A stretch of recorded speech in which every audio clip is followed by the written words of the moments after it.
La référence à la cuisine, à la gourmandise, etc. dans l'histoire, dans le texte, vient tout d'abord du fait qu'il a grandi dans une auberge et que dans ses définitions, il y revient extrêmement souvent. Donc c'est quelque chose qui l'a nourri de plusieurs manières et c'était un très bon vivant. Il raconte toujours ce qu'il mange, etc. Et même quand il fait ses études à Paris, il est resté 8 ans en fait à assister à tous les cours gratuits qui avaient lieu dans la capitale, donc à la Sorbonne, au Collège de France, etc. Et pendant 8 ans, donc il avait fait des économies pendant qu'il était instituteur, mais pendant 8 ans, il s'est nourri quasiment exclusivement de soupe à l'oignon. Il raconte ça dans sa chambre de bonne. Et donc c'était voilà, c'était assez. Pour moi aussi, c'était important. C'était central, cette référence à la gourmandise, parce qu'il y a la gourmandise aussi par rapport à la langue. D'ailleurs, le mot langue intervient sur les deux tableaux.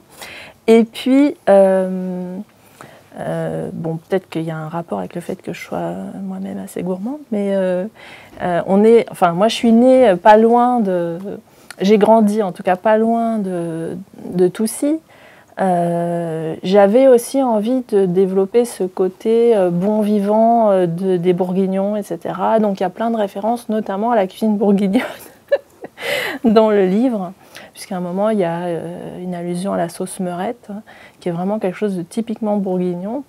Donc j'avais fait le pari en fait de placer ce mot dans le texte. Et puis, bon, il y a des allusions aux escargots, etc. Et puis au vin aussi.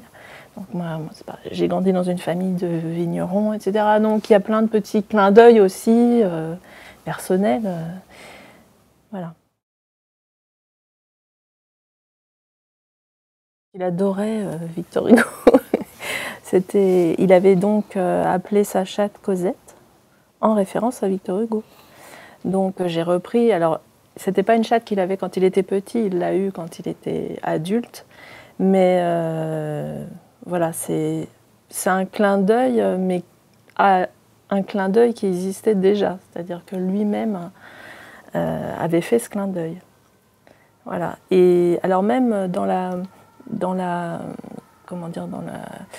l'évolution du texte, au tout début, moi je m'étais dit, je ne vais pas appeler le chat Cosette comme lui-même l'avait fait, mais je vais l'appeler Colette. Parce que moi, j'avais envie de faire un clin d'œil à un autre écrivain bourguignon.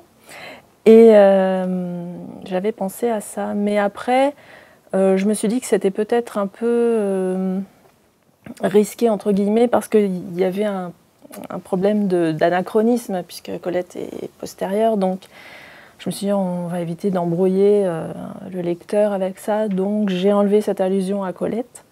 Mais en fait, l'allusion à Colette, quelque part, elle apparaît notamment dans l'escargot, mais il faut connaître l'histoire. Mais voilà, c'est une petite référence à Colette aussi.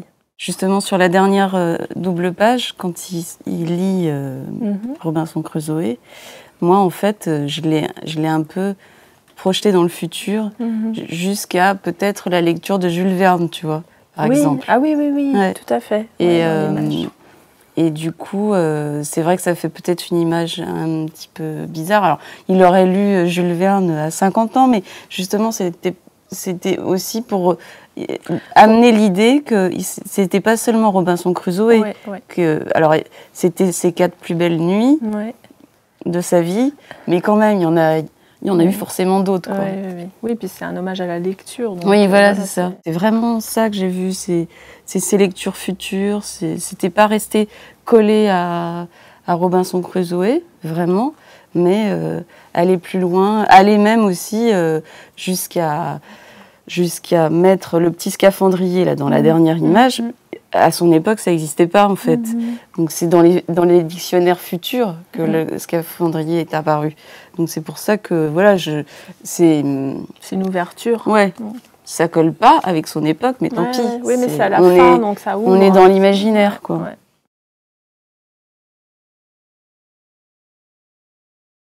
Déjà, on est la nuit, avec des chandelles. Donc l'atmosphère est totalement différente, quoi, d'une part. Et puis, oui, j'avais envie de faire quelque chose d'un peu mystérieux, de pas tout cuit comme ça, peut-être m'éloigner aussi de la représentation classique de Robinson Crusoe. On sait que j'ai mis un contexte, quoi, sur lequel peut-être on peut s'appuyer pour s'inventer des choses. Je ne voulais pas forcément coller au récit de Robinson Crusoe. Je voulais que l'image de fin soit une espèce de futur, quoi. C'est pour ça que je parlais de Jules Verne. J'ai utilisé vraiment des gravures, des anciennes gravures,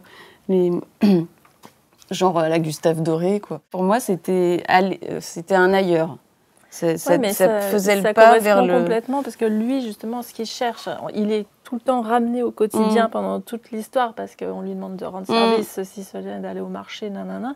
Lui, il rêve que d'une chose, c'est de lire et de s'évader en lisant Robinson Crusoe.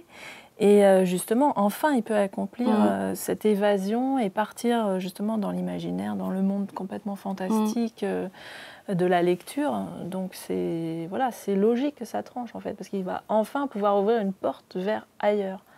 Donc moi je trouve un peu que son lit, c'est un peu comme un bateau, comme une île. c'est ça.